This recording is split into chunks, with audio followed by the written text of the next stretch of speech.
Good morning students. बेटे आज का टॉपिक हम स्टार्ट करेंगे फॉरेन एक्सचेंज का, जो है component of demand for foreign exchange. तो इसके डायग्राम्स तक तो हमने कवर कर लिया। तो हमने लास्ट वीडियो में फ्लेक्सिबल एक्सचेंज रेट किया था, जिसमें हमने किया था डिमांड कैसे ड्रॉ होता है और सप्लाई कर्व कैसे ड्रॉ होता है, राइट। तो अब हम करने वाले हैं कि ऐसे कौन से हमारे पास सोर्स हैं, ऐसे कौन से कंपोनेंट हैं जो कि डिमांड को इफेक्ट कर देते हैं, या फिर ऐसे कौन कौन से पार्ट हैं जिसकी वजह से हम डिमांड करते हैं। तो उसमें पार्ट में आता है, पहला कंपोनेंट है रीपेमेंट ऑफ इंटरनेशनल लोन। जब भी हमारी इकोनॉमी में, जब इंडिया बाहर से अगर कोई लोन लेती है, फॉरेन कंट्री से अगर हमने वहाँ से लोन लिया है, तो उन लोन की पेमेंट भी करनी पड़ेगी टाइम टू टाइम, ठीक है। तो जब इंडिया पेमेंट करता है, तो पेमेंट करने के लिए उसको जिस कंट्री से उसने लोन लिया है, जैसे कि फॉरेन कंट्री है जहाँ से हमने लोन लिया है वो यूएसए है, तो यूएसए को पेमेंट भी करनी पड़ेगी। जब पेमेंट करते हैं तो उसके लिए हमें क्या करना पड़ता है, हमारे यहाँ से पेमेंट होएगी रुपीस में, लेकिन यूएसए को चाहिए डॉलर, क्योंकि वहाँ पे उनकी करेंसी क्या है, डॉलर चलती है। तो यहाँ पे पेमेंट जो है हमें एक्सचेंज बैंक से क्या करना पड़ेगा, रुपीस को जमा कराना पड़ेगा, उसके बदले में हम डॉलर्स ले लेंगे उनसे, ठीक है। और तब उन डॉलर्स को क्या करते हैं, हम यूएसए को पेमेंट करेंगे। यानी कि पहला स्टेप है कि जब भी हमें किसी इंटरनेशनल लोन की पेमेंट करनी है, तो हमें उस टाइम डॉलर की डिमांड करनी पड़ती है फॉरेन एक्सचेंज बैंक से, क्योंकि रुपीस हम जमा कराएंगे उतने के डॉलर हम उनसे डिमांड कर रहे हैं, क्योंकि हमें पेमेंट करनी है यूएसए की, राइट। क्लियर हुआ। सेकेंड आता है investment in the rest of the world. Same अगर हमारी कंट्री बाहर की कंट्री में कुछ इन्वेस्टमेंट करना चाहती है, so US dollar are needed, ठीक है। उस टाइम में हमें यूएस डॉलर की रिक्वायरमेंट है। तो सेम वही कॉन्सेप्ट है कि हम फॉरेन एक्सचेंज बैंक से क्या करेंगे, वहाँ पे रुपीस को जमा कराएंगे और डॉलर्स को ले लेंगे वहाँ से, ठीक है। जब डॉलर्स यहाँ से निकलते हैं तो उसको बोलते हैं डॉलर्स की हम डिमांड कर रहे हैं, और तब उन डॉलर्स का यूज़ करके हम क्या करेंगे, rest of the world we can invest, ठीक है। हम किसी भी कंट्री में जो है वो इन्वेस्टमेंट कर सकते हैं। Investment is to be made in USA, investment is to be made in Canada. तो कहीं भी हमें करनी हो तो उसके लिए हमें उनकी करेंसी चाहिए। नेक्स्ट कंपोनेंट है कि हम और डिमांड क्यों करते हैं डॉलर्स की, इंपोर्ट की वजह से।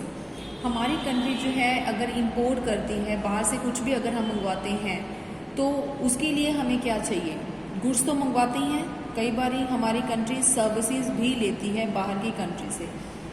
सर्विसेज जैसे कि हमने कोई बैंकिंग सर्विसेज ले ली उनसे, हमारी कंट्री ने कोई इंश्योरेंस सर्विसेज ले ली उनसे, तो बदले में क्या करना पड़ेगा, जब भी हम उसे सर्विसेज लेती हैं, so it require for exchange for us, तो हमें उस टाइम फॉरेन एक्सचेंज की ज़रूरत होती है। फॉरेन एक्सचेंज मतलब ये तो बैंक हो गया, फॉरेन एक्सचेंज बैंक, यहाँ पे मैं लिख रही हूँ फॉरेन एक्सचेंज की ज़रूरत होती है।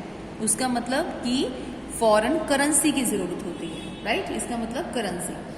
तो वो करेंसी कहाँ से आएगी, हमें फॉरेन एक्सचेंज बैंक के पास अपने रुपीस को जमा करना पड़ेगा, और बदले में हम उनसे डॉलर्स या जो भी उनकी करेंसी चाहिए वो हम ले लेंगे, तभी हम उनकी पेमेंट करेंगे, क्योंकि हमने गुड्स के बदले में पेमेंट तो करनी ही है, इसीलिए हमें डॉलर्स की डिमांड करके फिर उनकी पेमेंट करनी पड़ेगी। फॉरेन एक्सचेंज की डिमांड करके फॉरेन करेंसी की डिमांड करेंगे, राइट। सो नेक्स्ट आता है डायरेक्ट परचेज अब्रॉड।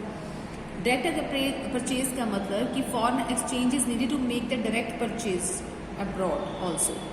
जब भी हम बाहर की कंट्री में जाते हैं, एज ए टूरिस्ट वीज़ा अगर हम बनाते हैं, तो उसके लिए हमें क्या रिक्वायरमेंट होती है, हमें बाहर जाके जब विजिट करने के लिए जाते हैं, तो बाहर की कंट्री में जो भी हमें कुछ शॉपिंग करनी है, कुछ परचेजेस करनी है, तो वहाँ पे रुपीस का कोई काम नहीं है, तो रुपीस को फिर से कन्वर्ट करवाना पड़ता है ताकि हमारे हाथ में क्या आ जाए, डॉलर। तो हम डॉलर की डिमांड करते हैं। ये सारे वही सारे पॉइंट हैं कि ऐसे कौन से रीजंस हैं जिसकी वजह से हमें डॉलर की डिमांड करनी पड़ती है, राइट। नेक्स्ट क्या रीजन है, grant and donation. Grants and donations to the rest of the world also contribute to the demand for foreign exchange. हमें पता है कि अगर हमारी कंट्री बाहर की कंट्री को लोन दे रही है, ग्रांट्स दे रही है, उनकी हेल्प करना चाहती है, तो रुपीस में उनका कोई लॉजिक नहीं है, तो पहले डॉलर की डिमांड करेंगे हम फॉरेन एक्सचेंज बैंक से, उसके बाद हम उनको पेमेंट करेंगे as a donation. Payment of income. Income जैसे कि डिमांड हम करते हैं फॉरेन एक्सचेंज की, वो किस केस में होगी, also rise in the case of payment of factor income, जब भी हम फैक्टर इनकम की पेमेंट्स करनी है, हमने पता है कि कुछ फैक्टर इनकम हम कहते हैं इंडिया में बैठे हैं तो उनको फैक्टर इनकम हम पेमेंट कर देते हैं रुपीज़ के अंदर। कुछ ऐसे हमारे फैक्टर इनकम्स हैं, फैक्टर्स हैं जो कि पेमेंट हमें बाहर करनी पड़ती है, उनकी पेमेंट ऑफ फैक्टर इनकम।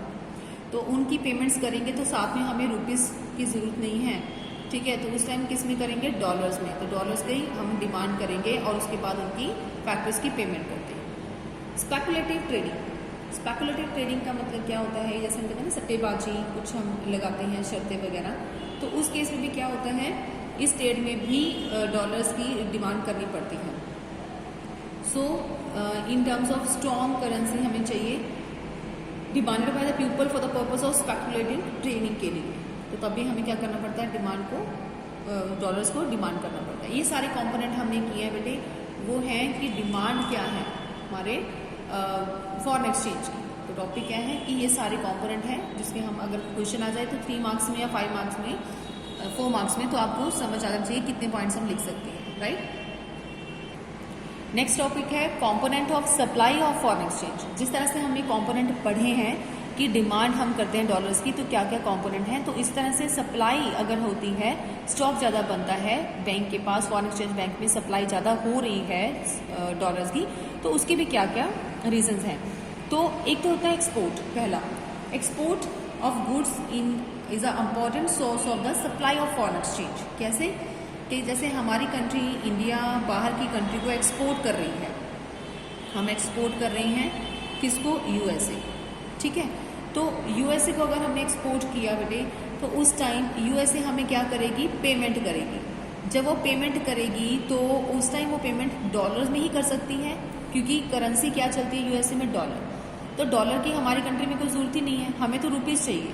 तो उस पेमेंट को क्या करना पड़ेगा, ये जो बैंक है जो सबकी हेल्प करता है, फॉरेन एक्सचेंज बैंक, वो यूएसए फॉरेन एक्सचेंज बैंक में डॉलर्स को जमा कराएंगे, यानी कि इन मतलब इसके अंदर पैसा आएगा और आउट क्या होगा यहाँ से, रुपीज़, और वही रुपीज़ क्या होगा, हमें ट्रांसफ़र किया जाएगा यूएसए की तरफ से। यानी कि उस टाइम हम यहाँ पे ये नहीं देखेंगे कि अभी भी तो डिमांड हो रही है, यूएसए डिमांड कर रहे हैं। यूएसए हमारे लिए रेस्ट ऑफ द वर्ल्ड है, तो रेस्ट ऑफ द वर्ल्ड की जितनी भी हैं जो कंट्रीज आती हैं, वो जितना डॉलर्स इस बैंक के अंदर जमा कराते हैं तो उतना ही पैसा यहाँ पे जुड़ जाता है, रिजर्व हो जाता है, क्रिएट। तो उसी को हम सप्लाई कहते हैं कि और डॉलर्स आ गए और स्टॉक आ गया और सप्लाई इंक्रीज होगी, तो बदले में रुपीज़ निकल गया, ठीक है।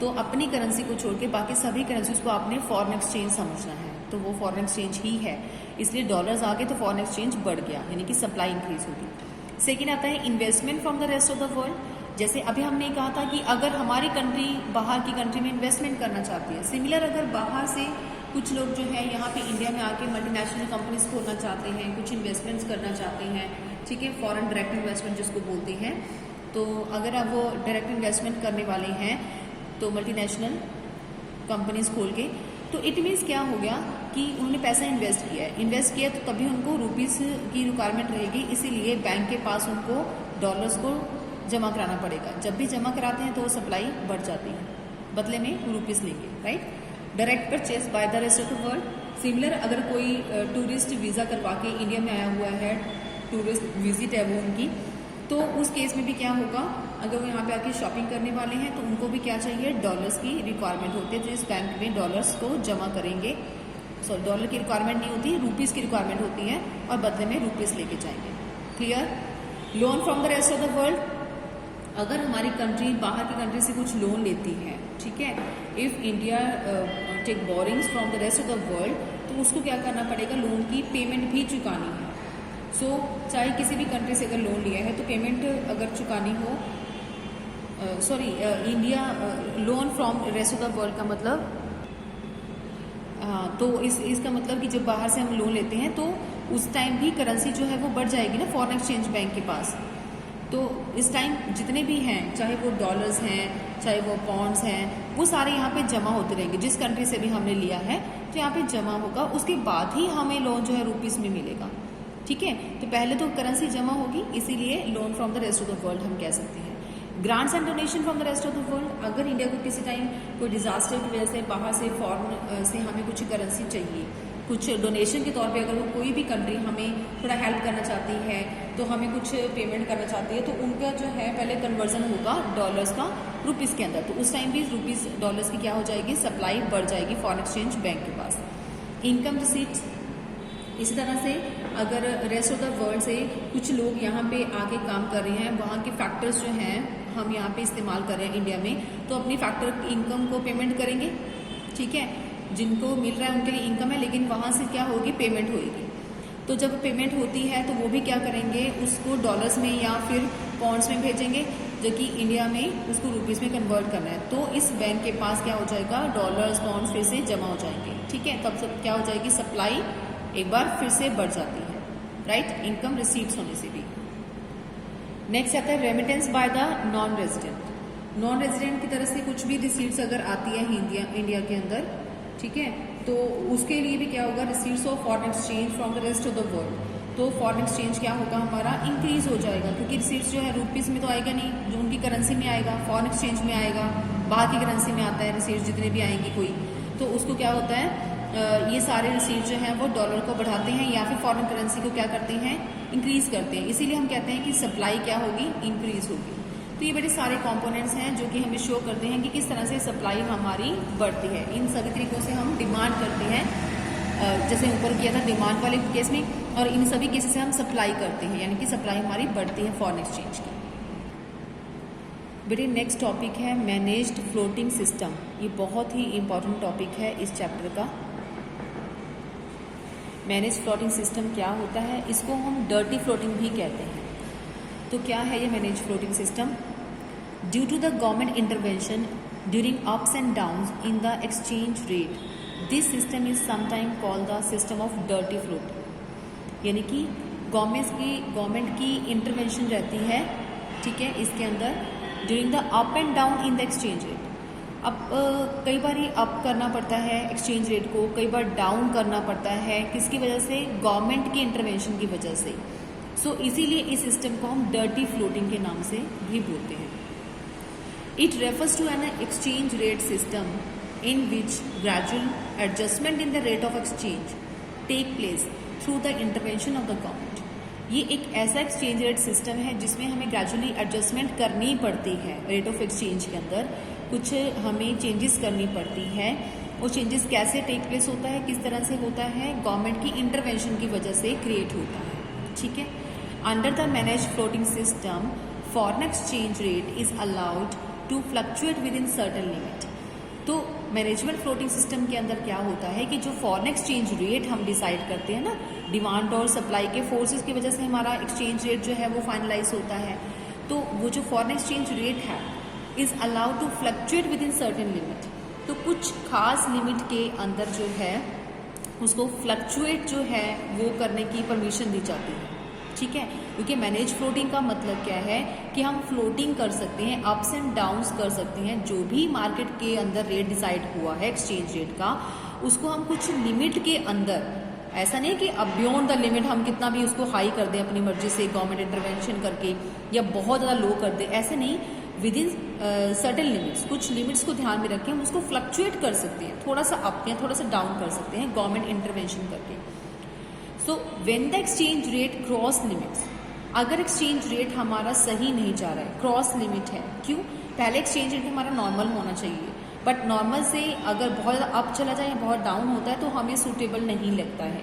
सो उस टाइम सेंट्रल बैंक क्या करता है, इंटरफेरेंस करता है इन द मार्केट, और फिर उसको जो एक्सचेंज रेट हमारा सही नहीं लग रहा है उसको सेट करने की कोशिश करता है। कैसे?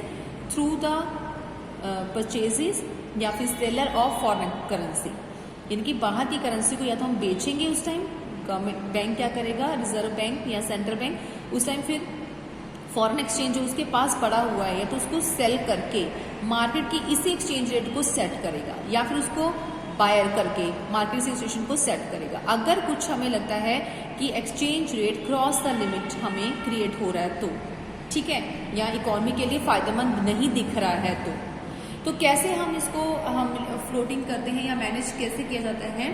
यहाँ पे रिजर्व बैंक, जैसे हमारे इंडिया में आरबीआई है, तो आरबीआई जो है खुद ही इस चीज़ को रियलाइज करता है। अगर उसको ये चीज़ रियलाइज हो जाती है कि हमारे जो इकोनॉमी के अंदर जो एक्सचेंज रेट है नीड टू बी रिड्यूस्ड, उसको क्या ज़रूरत है, कम करने की, नीड टू बी रिड्यूस्ड, कम करने की ज़रूरत है। अगर उनको लगता है कि फॉरेन एक्सचेंज जो रेट है वो काफ़ी हाई दिख रहा है, हाई दिखने से उनकी इकॉनमी जो है वो डाउन जा रही है, कहीं ना कहीं उनको सेट करने की ज़रूरत है। अगर गवर्नमेंट को लगता है कि ये हाई जा रहा है, so if it feels to feel that it need to be reduce the exchange rate, अगर उसको कम करने की ज़रूरत लगती है तो क्या करेगी उस टाइम गवर्नमेंट या आरबीआई क्या करता है? अगर उसको कम करना है तो वो क्या करेगा, central bank release the supply of US dollar. तो यूएस डॉलर जो है, जो हम कहते हैं ना कि ये फॉरेन एक्सचेंज बैंक है, ठीक है, फॉरेन एक्सचेंज बैंक में यूएस डॉलर की सप्लाई को क्या करने की कोशिश करेगा, जितने डॉलर जितने बॉन्ड्स यहाँ पे इकट्ठे हो रहे हैं उनकी सप्लाई को कम करने की कोशिश करेगा, रिड्यूस करने की कोशिश की जाती है। तो वो कैसे रिड्यूस करने की कोशिश कर सकता है, ऐसा क्या स्टेप लेगा आरबीआई जिसकी वजह से जो है वहाँ पे सप्लाई कम हो जाए? उस टाइम क्या करना पड़ता है आरबीआई को कि other things remain the constant, higher supply of US dollar would lower the price of US। ये तो बात की बात है। पहले हम कर रहे थे कि उसको क्या जरूरत पड़ती, किस तरीके से वो करता है, तो वो कैसे करता है, सॉरी यहाँ पे रिड्यूस करने की नहीं, उल्टा बढ़ाने की कोशिश करेगा, राइट। तो मैं यहाँ पे हायर करने की बात लिखूंगी।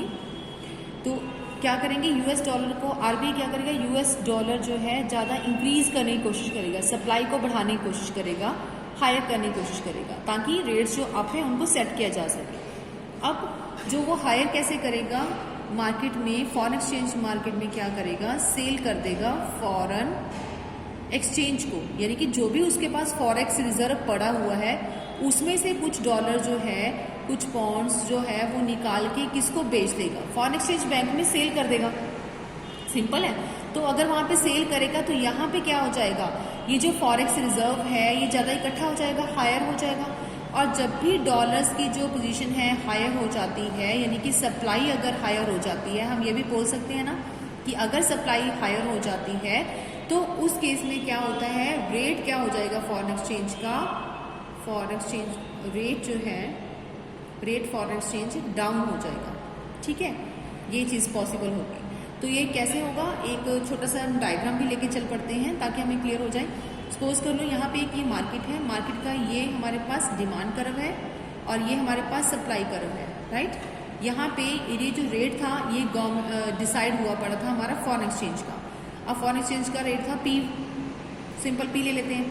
अब गवर्नमेंट ने इंटरवेंशन करी, गवर्नमेंट को ये रेट ज़्यादा हाई लगा और उसने रियलाइज़ किया कि नीड टू बी रिड्यूस, किसको रिड्यूस करना चाहिए। तो गवर्नमेंट के पास क्या ऑप्शन थी इसको रिड्यूस करने की, उसने सप्लाई बढ़ाने की कोशिश करी, इंक्रीज इन सप्लाई कर दिया। और ये इंक्रीज इन सप्लाई कैसे पॉसिबल हुआ, अगर गवर्नमेंट जो है बढ़ा देती है, उसमें बेच देती है अपने कुछ डॉलर्स, जो भी बाहर की करेंसी है उसको बेच देती है फॉरेन एक्सचेंज बैंक में, तो फॉरेन एक्सचेंज बैंक के पास हायर हो जाएगा स्टॉक।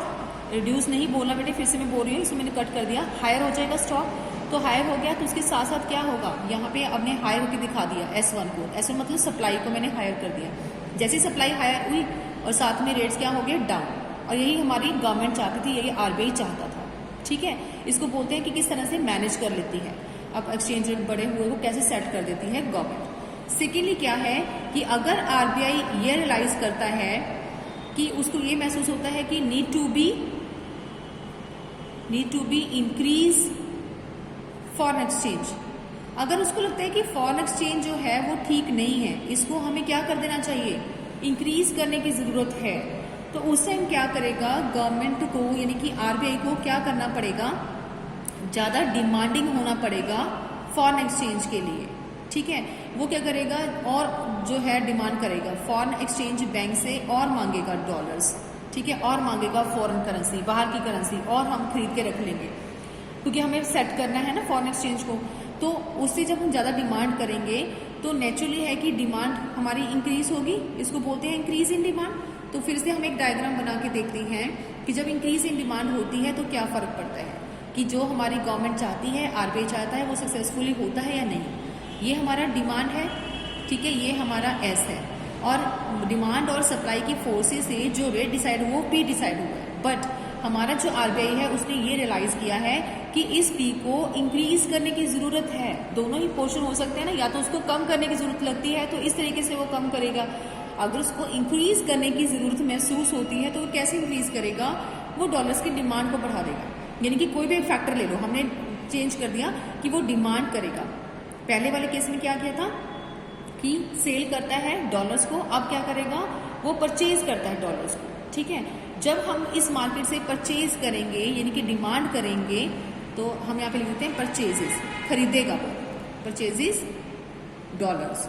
ठीक है, कहाँ से, फॉरेन एक्सचेंज मार्केट से। तो हमने डिमांड कर ली, परचेज कर लिया, तो जब आप परचेज करेंगे यानी कि डिमांड हमारी इंक्रीज होगी। डिमांड को हमने यहाँ शो कर दिया D1 के ऊपर।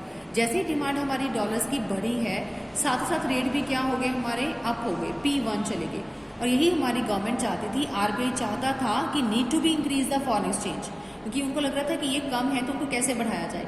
तो इसी को मैनेजमेंट फ्लोटिंग कहते हैं कि अपने तरीके से ही क्या करती है, गवर्नमेंट इंटरवेंशन कर देती है, फॉरेन एक्सचेंज में कुछ इंटरफेरेंस करके भी रेट्स को अप या डाउन कर सकती है अपने अकॉर्डिंग। ठीक है, so this is the topic of management floating. इसको हम डर्टी फ्लोटिंग के नाम से भी जानते हैं, राइट। सो बेटे लास्ट टॉपिक है इस चैप्टर का, वो हम थोड़ा बुक से देखेंगे इस पोर्शन को। फॉरेन एक्सचेंज मार्केट क्या होता है, meaning of foreign exchange market. Foreign exchange market is defined as the market in which the foreign currencies are bought and sold. जहाँ पे करेंसीज को खरीदा जाता है, जहाँ पे करेंसीज को बेचा जाता है, उसी को हम क्या बोलते हैं, फॉरेन एक्सचेंज मार्केट बोला जाता है। ठीक है, the buyer and seller of the foreign currency are central bank. तो खरीदने और बेचने वाले कौन हो सकते हैं, सेंट्रल बैंक भी हो सकते हैं, कमर्शियल बैंक हो सकते हैं, ब्रोकर्स हो सकते हैं, एक्सपोर्टर हो सकते हैं, इंपोर्टर हो सकते हैं, एंड सो ऑन। ठीक है, central bank is the most important institution in the foreign exchange market. तो ये बहुत ही खास इंस्टीट्यूशन है फॉरेन एक्सचेंज मार्केट का, राइट।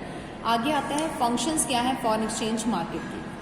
पहला फंक्शन क्या है, international transfer of foreign currency. कि जो फॉरेन एक्सचेंज मार्केट है ये किस में हेल्पफुल होता है, ट्रांसफर करने के लिए, क्या करेंसी को ट्रांसफर करता है एक कंट्री से दूसरी कंट्री में। ठीक है, सेकंड क्या है, इट प्रोवाइड लोन्स। जो फॉरेन एक्सचेंज मार्केट है वहाँ से हमें क्रेडिट भी प्रोवाइड होता है। Foreign exchange market provide the credit for the foreign trade, right. तीसरा क्या है, हैजिंग फॉरेन एक्सचेंज रिस्क। तो रिस्क का मतलब क्या, कि जो हैजिंग का मतलब होता है कि एक्सचेंज रिस्क जो है उसको कवर करने के लिए हमारे लिए हेल्पफुल होता है। It is done by the forward foreign exchange transactions through the banks. तो कुछ ऐसी ट्रांजेक्शन्स को हम नेक्स्ट टाइम के लिए फॉरवर्ड कर देते हैं, फ्यूचर के लिए फॉरवर्ड कर लेते हैं कि बैंक्स के through. Foreign exchange market make a contract to buy और sell foreign exchange against another currency in advance. जैसे कि हमें कह दिया कि अब दो कंट्रीज के बीच में डीलिंग हो रही है, राइट। अब जो एक्सचेंज रेट है वो कम है, तो हमें लग रहा है कि हमारी इंडिया की करेंसी हमारे लिए क्या है, वो एप्रिशिएट है। हम बाहर से क्या करवा रहे हैं, ज़्यादा इंपोर्ट करवा रहे हैं, क्योंकि हमें जो है इसी टाइम इंपोर्ट करवाना है, क्योंकि इस टाइम एक्सचेंज रेट क्या है, डाउन है। तो अगर एक्सचेंज रेट हमारे डाउन है तो इंडिया ज़्यादा इंपोर्ट करवा रही है, राइट। तो अब क्या होगा, वो एक्सचेंज रेट जो हम बात कर रहे हैं इंपोर्ट करवाने की, वो आने वाले 3 महीने बाद होगा। तो 3 महीने बाद हो सकता है कि रेट्स अप हो जाए फॉरेन एक्सचेंज के, बट यहाँ पे ये क्या होता है, फॉरेन एक्सचेंज रिस्क जो है वो हमें जो है बियर करने के लिए हेल्प करता है ये मार्केट, फॉरेन एक्सचेंज मार्केट, ताकि आने वाले टाइम में हमें नुकसान ना हो। ठीक है, तो उसी टाइम का जो रेट है वही रेट के अकॉर्डिंगली हमें माल जो है वो इंपोर्ट किया जाएगा इंडिया के अंदर। क्लियर। आगे है बेटे कि मार्केट कितने तरह की होती है। ठीक है, 2 तरह से मार्केट होती है, spot market for foreign exchange या फिर forward market for foreign exchange. ये स्पॉट मार्केट का मतलब क्या होता है, if the operation is of daily nature. अगर हम डेली नेचर के अकॉर्डिंगली अगर हम काम करते हैं उसको हम करंट मार्केट भी बोल सकते हैं और स्पॉट मार्केट भी बोलते हैं। Spot rate of the foreign exchange is useful for the current transactions. तो जो भी रेट हमारा डेली बेसिस के ऊपर होता है उसी के अकॉर्डिंगली करंट ट्रांसफर जो है वो किया जाता है। तो ये बहुत ही इंपॉर्टेंट है। ठीक है, calculate the strength of the domestic currency with in the respect of all the trading pattern. तो ये बहुत ही ज़्यादा हमारे लिए एक स्ट्रेंथ होता है डोमेस्टिक करेंसी के लिए। हमारी जो खुद की डोमेस्टिक करेंसी है उसके लिए हमें बहुत अच्छा सपोर्ट मिल जाता है, क्योंकि अगर हम उसी रेट के अकॉर्डिंगली जो है डीलिंग करते हैं, ट्रेडिंग पैटर्न हमारा जो है उसी के हिसाब से चलेंगे तो हमें नुकसान नहीं होता, ठीक है, क्योंकि डेली ट्रांजेक्शन के हिसाब से हमारे रेट जो है वो डिसाइड किए जाते हैं। फॉरवर्ड मार्केट का मतलब क्या होता है कि forward market for the foreign exchange cover transactions which occur at the future date.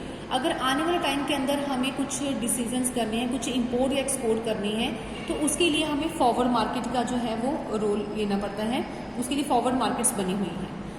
सो जैसे कि फॉरवर्ड मार्केट में जैसे since transactions are constructed at one point of time and the completed only later date.